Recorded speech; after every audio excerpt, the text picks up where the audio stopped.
I'm Antonieta Collins with our NFL insider Dan Graziano. Dan, Giants wide receiver Brandon Marshall wants to be back in New York next season. The 33-year-old missed 11 games this season because of an ankle injury. So with that being said, what are you hearing about his rehab, and should they bring him back? Everything you're hearing about his rehab sounds good, and he probably will be ready for the start of the season.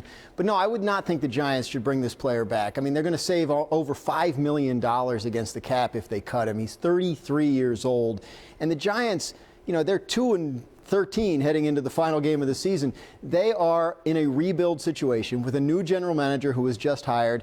They have to assess who's a part of their long-term plans, who the quarterback's going to be. It's not a surprise to me that Brandon Marshall would want to be back with the Giants. I think part of the reason they were able to get him on what at the time looked like a bargain deal was because he didn't want to move from New York and he was already with the Jets.